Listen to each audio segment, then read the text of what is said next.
Chers amis, chers pères, Bonjour. Seigneur Brunin, on est très heureux de vous avoir presque avec nous. Les rameaux nous ont un peu séparés, voilà. On est ravis de vous accueillir. En tout cas, un grand merci pour votre disponibilité, votre accueil au Havre où nous sommes pour cet enregistrement. Vous avez accepté de nous partager quelques pans de vos convictions, de votre manière de faire pasteur. Voilà. Vous savez que nous sommes réunis pour un week-end autour de l'évolution des couples, des familles et de nos pratiques pastorales. On y reviendra. Pour l'heure, je voudrais vous laisser un tout petit peu la parole pour que vous puissiez, à nos auditeurs qui sont juste en face de vous, ils sont à peu près 80 inscrits, que vous puissiez dire qui vous êtes. Bien, bonjour à vous tous. Ça aurait été mieux d'être en présentiel, mais il y avait des engagements que je ne pouvais pas remettre et c'était difficile de les concilier. Mais au moins, grâce à cette vidéo, ça me permet de vous rejoindre et puis de prendre part à votre réflexion. Donc je suis Jean-Luc Brunin, je suis évêque du Havre depuis 2011. Je suis un ch'ti originaire du Nord, donc de Lille, où j'ai été à la fois prêtre sur des terrains en quartier populaire et théologien enseignant au séminaire de Lille et puis à l'université catholique de Lille.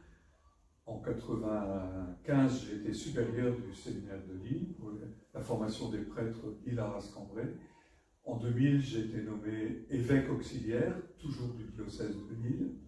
Et puis après, en 2004, on m'a offert un voyage Lille-Ajaccio, où j'ai été évêque pendant 7 ans. Et depuis 2011, je suis remonté un peu sur le continent et je suis au Havre, donc évêque du Havre depuis 2011.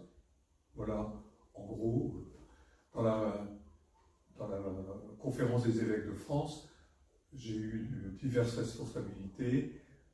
J'ai présidé le comité épiscopal des migrations. J'ai été aussi au conseil permanent pendant 6 ans, et puis pendant 6 ans, président du conseil famille et société. C'est là que j'ai croisé les questions sur lesquelles vous réfléchissez, les questions donc la famille comme question sociale et comme question pastorale. J'ai aussi participé au synode, à la 2e session du synode sur la famille en 2015 et reçu avec beaucoup de bonheur à Maurice Laetitia l'exhortation apostolique post-synodale. Voilà ce que je veux dire.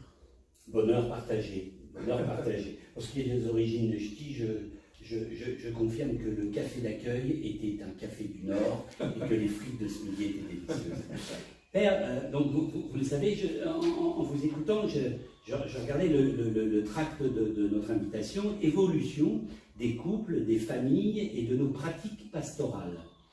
Et puis, je m'aperçois que quelques lignes plus bas, nous avons noté quelle révolution en 25 ans. Alors, de quoi faut-il parler? Est-ce qu'il faut parler d'évolution ou de révolution? Moi, je parlerai, s'il y avait une révolution, je la situerais au moment du Concile Vatican II. Parce que le pape François ne fait pas de révolution, contrairement à ce que disent certains de ses détracteurs. Il nous invite, comme nous y invitait Jean XXIII au début de Vatican II, à réarticuler le rapport doctrine-pastorale. Ce qui fait dire à certains, Vatican II, c'est un concile pastoral, donc ce n'est pas très important. C'est une réarticulation de la doctrine et de la pastorale. Et le pape François, son souci, c'est de travailler à la réception plus profonde des intuitions de Vatican II. Pour faire, je préférerais parler de renouveau plutôt que révolution, parce qu'il y a un renouveau dans le sens où Vatican II a modifié le regard que l'Église portait sur la société, pour aider à faire passer l'Église d'une institution qui norme, qui édicte des règles, qu'elles soient morales, qu'elles soient dogmatiques, à une Église, peuple de Dieu, communauté fraternelle, qui a le souci de porter l'annonce de l'Évangile, non pas de façon surplombante, mais en accompagnant les personnes pour qu'elles découvrent cet Évangile, qu'elles mesurent les conversions qui étaient nécessaires quand on l'accueillait dans sa vie, et qu'ils aident à progresser dans une vie de foi. Il était interrogé d'ailleurs pourquoi il organisait un concile, il convoquait un concile, il n'y avait pas d'hérésie à chasser. Jusqu'à présent, tous les conciles étaient convoqués pour combattre des hérésies. Là, il n'y avait pas d'hérésie. Alors pourquoi convoquer un concile? C'est parce qu'il voulait changer le regard de l'Église et le rapport de l'Église à la société des hommes. Ce qu'on a appelé l'aggiornamento, c'est-à-dire non pas une adaptation de l'Église au monde, mais un regard positif sur le monde. Et il faut relire le discours d'ouverture du pape Jean XXIII au début du Concile, son premier discours. Il constate que certains disent, parce qu'ils sont enflammés d'un zèle religieux, il manque de justesse de jugement et de pondération dans la manière de voir les choses. L'Église se présentait comme une société parfaite face à une société qui ne l'était pas. Mais à partir de ce moment-là, le dialogue devenait difficile. Dans Pacem in Terris, il invite à être attentif aux signes des temps. Parmi ces signes des temps, il y avait la décolonisation, un signe positif, l'émancipation des femmes, et puis il développe un certain nombre de points positifs, et il invite l'Église à prendre en compte le positif qui se cherche dans la société pour l'accompagner et inscrire l'annonce de l'Évangile, donc l'évangélisation. Vatican II ne renonce pas à évangéliser, mais à inscrire l'effort de l'évangélisation dans les efforts positifs des hommes pour aménager l'humanité et le monde dans lequel ils vivent. Donc, s'il y a une révolution, c'est bien ce changement de regard qui était une intuition du pape Jean XXIII et qu'il a voulu partager à l'Église universelle avec tous les pères conciliaires qui se sont réunis pendant plusieurs semaines et sur plusieurs années. Alors, on a eu une période ça a continué avec le pape Paul VI, on a eu une période glaciaire. On s'est enfermé dans un débat sur savoir comment il fallait recevoir et interpréter le concile. Alors certains disaient « Ah, mais c'est une herméneutique de la rupture ». D'autres, c'était une herméneutique de la continuité.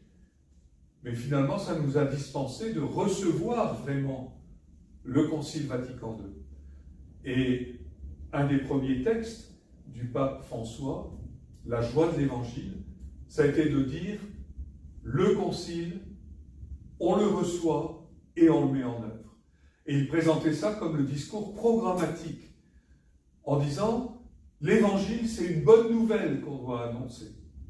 Il reprend d'ailleurs, et il cite beaucoup, Paul VI, dans Evangelii Gaudium, sur l'évangélisation. Il faut qu'on retrouve ce dynamisme créatif, rénovateur, d'un mouvement d'évangélisation et pas transformer l'Église en gardien du temple et de la doctrine, qu'elle soit morale ou qu'elle soit dogmatique. Donc, pour moi, il y a là une évolution et non pas une révolution. Et le conseil qu'on a vécu, le synode qu'on a vécu sur la famille, a confirmé cette évolution, cette approche renouvelée que le Concile Vatican II avait appelée de ses vœux.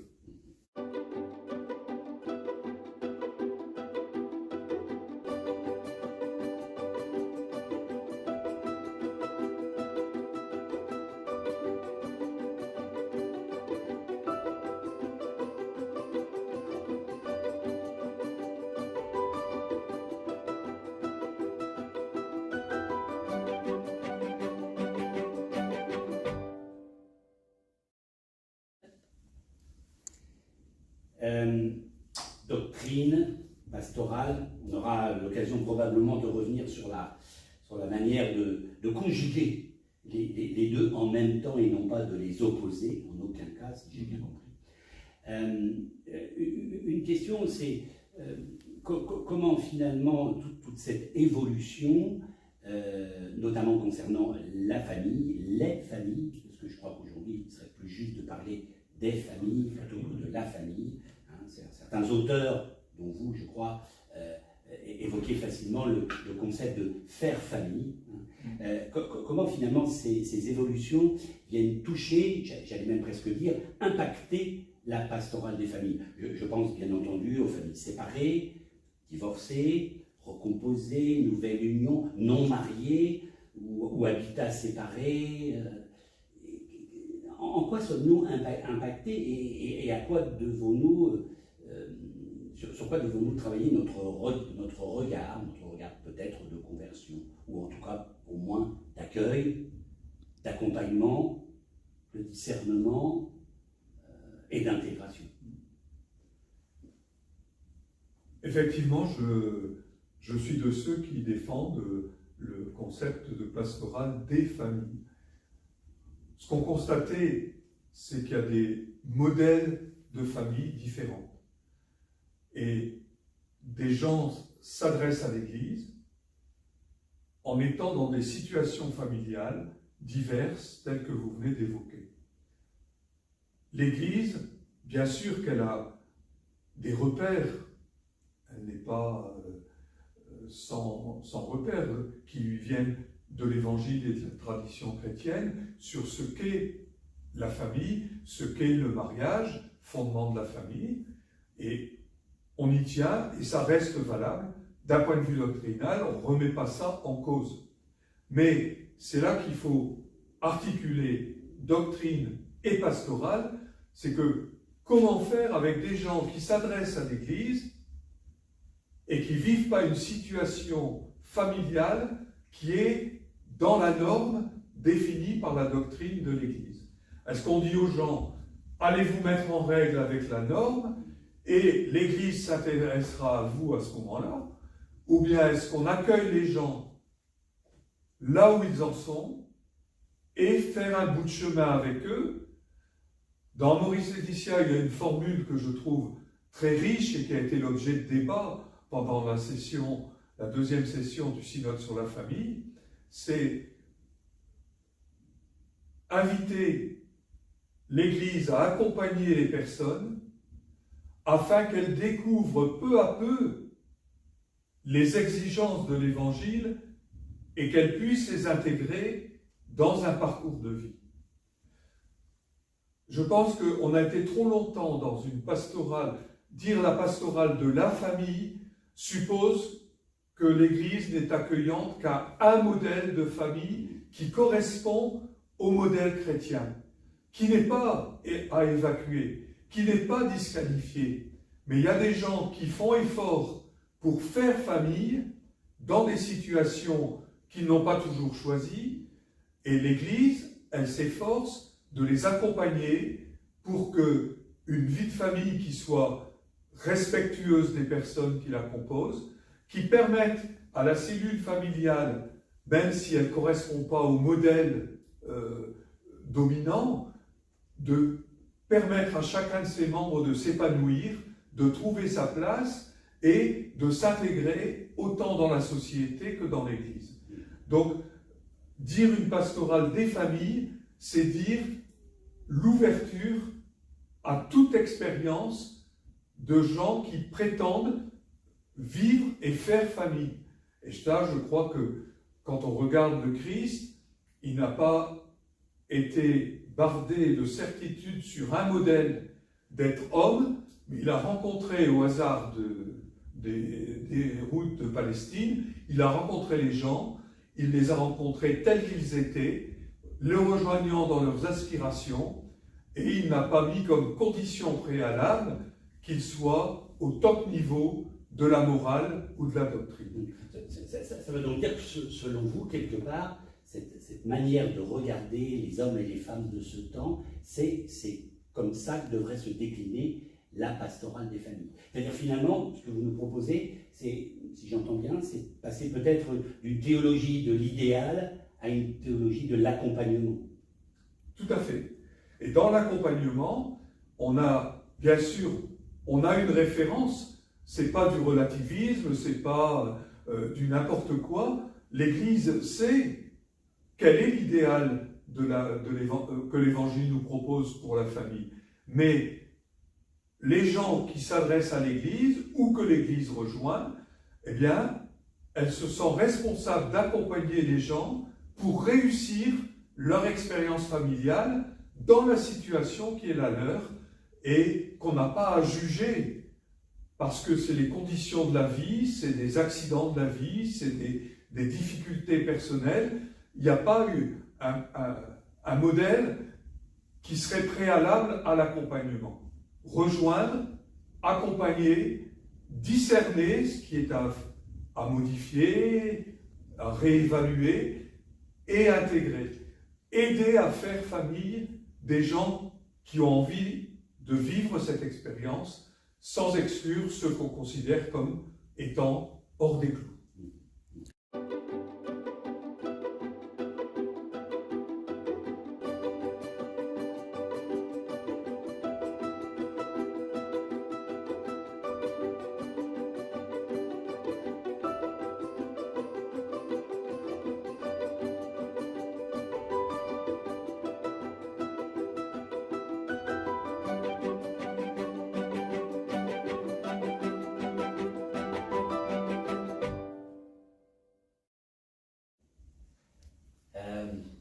On est nombreux à se réjouir de faire partie des gens, le peuple de Dieu. Et d'ailleurs, quand on regarde le Christ dans les pages d'évangile qui nous sont données de méditer, on le voit souvent dans son rapport à la foule. On a le sentiment qu'il aimait bien les gens. Et en même temps, il avait cette capacité, à un moment donné, à se laisser presque saisir, toucher au sens presque physique du terme, se laisser saisir. Et à ce moment-là, on avait l'impression qu'il était capable de passer à les gens à une personne et d'établir une espèce de relation singulière. Pour l'Église aujourd'hui, dans sa mission, elle ne doit jamais quitter des yeux le Christ. Il est notre modèle missionnaire. C'est lui l'évangélisateur. Et si on veut évangéliser, il faut qu'on ait le regard fixé sur le Christ. Alors effectivement, l'Église doit pouvoir, comme le Christ, aimer les gens, aimer les foules. Et les gens ne s'y trompent pas. Une Église qui est ouverte, qui est accueillante à tous, aux tout-venants, c'est souvent le défi, je pense aux prêtres de paroisse. Ils ne sont pas prêtres pour les déjà chrétiens, mais ils sont prêtres dans l'accueil de tous. Mais ce qui importe, c'est que Jésus savait porter un regard personnalisant sur les gens. Il devenait des personnes à qui il s'adressait, qu'il renvoyait à leur histoire, qui les invitait à reprendre leur vie en main pour qu'ils puissent réintégrer leur réseau social. Je pense aux malades, aux paralytiques, ou les lépreux, c'était une réinsertion sociale.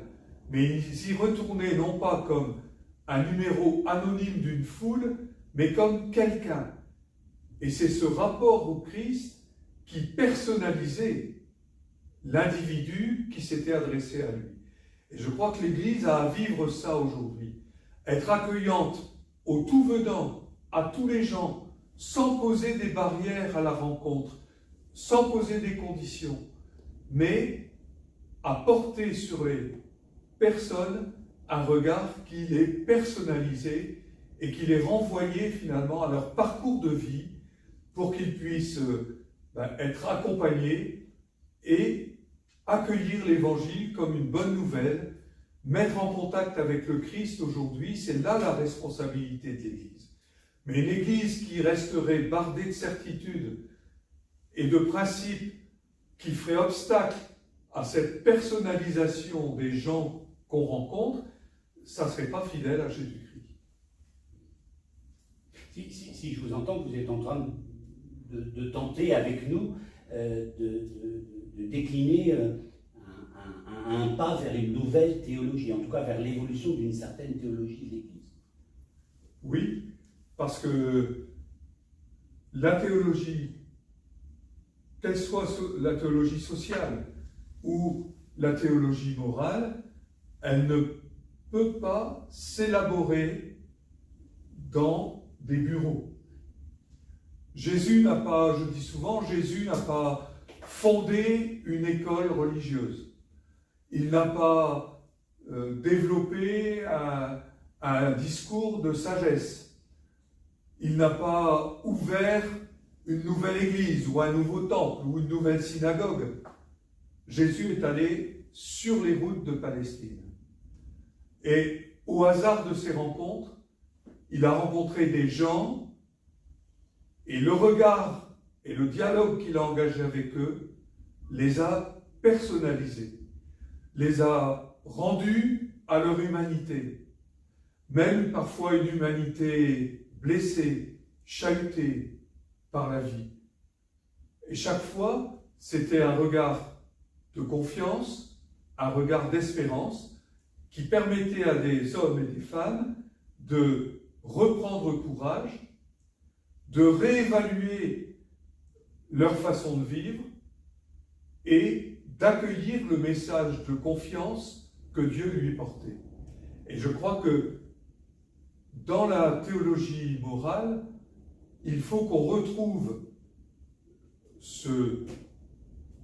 cette attention aux situations vécues par les personnes. On ne fait pas de la théologie morale en développant des principes moraux et après on chercherait qui sont ceux qui les appliquent parfaitement. Eux auraient le droit d'être rencontrés par l'Église, mais les autres non. C'est pareil pour la doctrine sociale.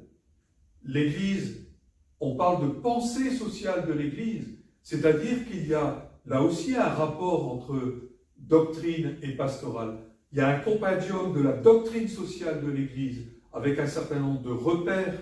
Je pense à la solidarité, je pense à la subsidiarité, autant de principes. Mais la pensée sociale de l'Église s'élabore dans la mise en rapport entre ces principes de subsidiarité, de solidarité, de souci de développement solidaire et les pratiques sociales des chrétiens. Eh bien, c'est pareil pour la théologie morale. La théologie morale n'est pas quelque chose de clos. Elle doit pouvoir évoluer en fonction des situations vécues par les personnes, comment ils vont accueillir l'évangile qu'on leur annonce et qui les amènera à réévaluer leur situation et la manière de vivre ces situations. Ça, je crois que c'est essentiel, d'où, encore à ce niveau-là, l'articulation entre doctrine et pastorale. Et là, par rapport aux familles, on ne va pas voir uniquement les familles qui correspondent au modèle que l'Église porte et qui demeurent valables, mais on va rejoindre les gens qui vivent dans d'autres situations pour les accompagner et les aider à faire famille, si possible, le plus près de ce que l'Évangile offre comme chemin pour une vie familiale épanouissante de chaque individu. C'est évidemment plus difficile parce qu'il faut prendre du temps pour comprendre les situations, pour établir une relation personnalisante avec les gens qui prétendent faire famille, et puis les accompagner pour découvrir les exigences liées à l'Évangile. C'est une pastorale, je cite encore à Maurice Laetitia, c'est une pastorale ouverte et positive qui permet aux personnes de découvrir progressivement les exigences liées à l'Évangile. Et on touche là la question essentielle qui était au cœur de nos réflexions pendant le synode sur la famille, c'est la place de la conscience. Qu'il est difficile, écrit le pape François, dans Amoris et Laetitia, qu'il est difficile de ne pas se substituer à la conscience de l'autre, mais d'aider l'autre à découvrir ce que sa conscience lui permet lui ouvre comme perspective et comme chemin pour l'avenir.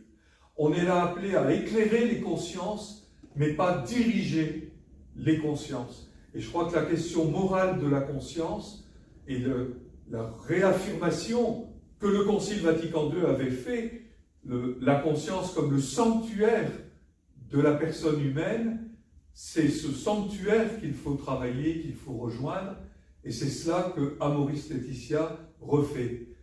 De l'extérieur, on se contente d'édicter des principes et des normes qu'on impose comme un surmoi, si je reprends des termes de psychanalyse, alors que l'Église est dans une position d'accompagnement et d'éducation de la conscience. Et ça, c'est riche dans le pastoral. Mercredi, au cours de la messe chrismale, vous bénirez les huiles.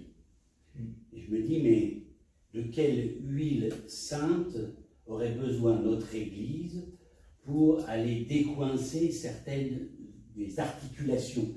Parce que vous n'avez cessé d'employer le terme d'articulation à propos de la doctrine et de la pastorale. Je me dis, soyons lucides, enfin, on sent bien qu'il y a de la rigidité. Hein, il y a de la crispation de part et d'autre. Hein, il va y avoir des défenseurs de la doctrine unique et puis des défenseurs de la pastorale qui se suffiraient elles-mêmes. Ouais. Comment se situer dans cette espèce de grand écart pour assouplir les articulations? Je ne vais pas vous proposer d'aller vous inscrire à un club de gym pour assouplir vos articulations, surtout si c'est un club de gym Pilates. Oui, je crois que là aussi, le pape François parle de la pastorale qui est un art et non pas une science exacte. Or, ceux qui sont du côté tout doctrinal, ils réduisent la pastorale à une science exacte. J'ai des principes et ils doivent s'appliquer tels quels. Un théologien jésuite, c'est pas par hasard qu'il est jésuite, disait: la doctrine du mariage et de la famille, c'est très beau, sauf que c'est la théologie d'avant le péché originel. C'est le péché originel qui a tout gâté. Donc aujourd'hui, on est après le péché originel. Autrement dit, la perfection, elle n'existe pas.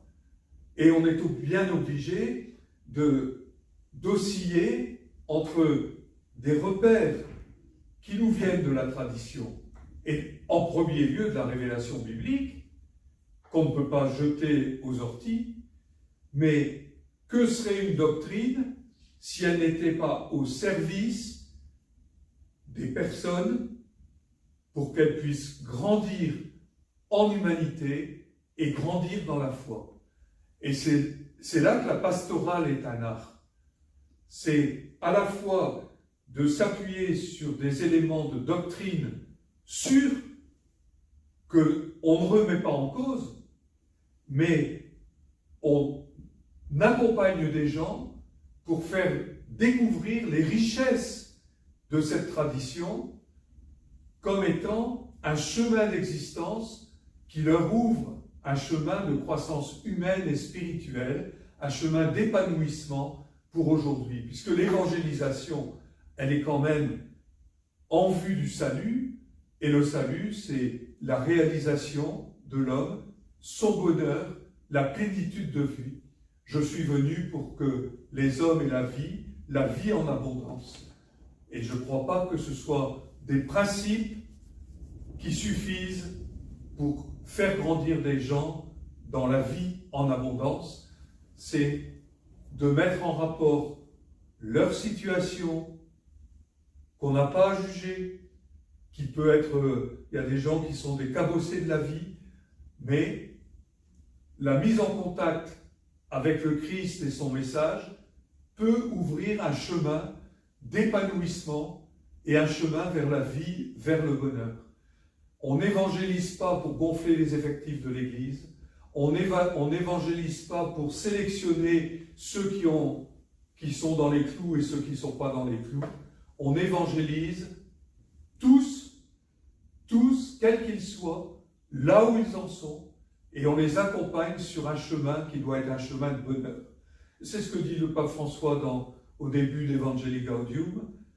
Regardez votre tête de chrétien. Parfois, on a l'impression que leurs visages sont des faces de carême qui ont oublié Pâques. Est-ce que sur les visages de ceux qui veulent évangéliser rayonne la joie de l'évangile? Comment voulez-vous appeler des hommes et des femmes à faire confiance au Christ et avancer à la suite du Christ vers la joie si votre visage est un visage serré, crispé, vexé, parce que les gens ne sont pas dans les clous? La joie de l'évangile, ça donne un souffle et un renouveau missionnaire. On revient à ce qu'on disait au début, c'est peut-être une révolution, mais c'est la révolution de l'évangile. Passer du désespoir, des gens qui sont découragés, qui sont perdus face à la complexité de la vie, pour découvrir celui qui est le chemin, la vérité et la vie, et qui nous entraîne sur un chemin de joie. Et là, je crois que la pastorale, elle doit s'articuler. C'est un art d'articuler ce dont le message du Christ est porteur pour la vie des hommes, pas pour les ennuyer et leur faire la leçon, et l'avenir des hommes qui est un avenir sous le coup de la promesse de Dieu. Parce que tout homme peut bénéficier de la promesse. Ce que dit saint Paul, ce qui était caché, c'est que la promesse qui était faite, elle est faite pour l'ensemble de l'humanité. Nous sommes tous promis à une vie heureuse, dans la joie et dans la fraternité. On évangélise à cause de ça, parce qu'on en est convaincu. Et on ne s'attarde pas à imposer des normes qui risquent de bloquer le chemin de la vie, puisque le chemin, c'est le Christ lui-même. Je me souviens d'une intervention du pape pendant la deuxième session du synode, devant des gens qui finassaient en disant « Oui, mais quelqu'un qui est dans des situations complexes, compliquées, on ne peut pas les admettre au baptême. » Qui sommes-nous pour claquer la porte de l'Église à ceux qui veulent sincèrement rencontrer le Christ et vivre son message? Non, ils ne sont pas au top niveau, mais on a la responsabilité de les accueillir. C'est la question que se posent chaque année les évêques. Comment accueillir une demande de baptême de la part d'adultes qui sont dans une situation matrimoniale que l'on juge anormale? Est-ce qu'il faut dire « Allez régulariser votre situation et puis vous reviendrez » ou est-ce que l'Église, elle est capable, au nom du Christ, de relever le défi, d'accompagner la personne et qu'elle découvre finalement un chemin de conversion à partir de l'Évangile? Est-ce que c'est la politique du guichet que fait l'Église?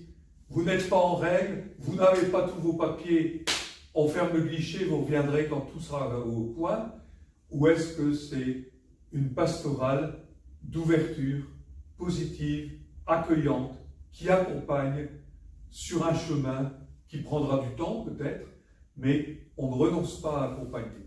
Voilà, je crois, un défi qui se pose à la fois aux prêtres, aux diacres, mais aussi aux laïcs qui sont engagés dans ce chemin d'évangélisation et qui veulent servir l'annonce de l'Évangile parmi leurs contemporains, même ceux qui vivent des situations difficiles.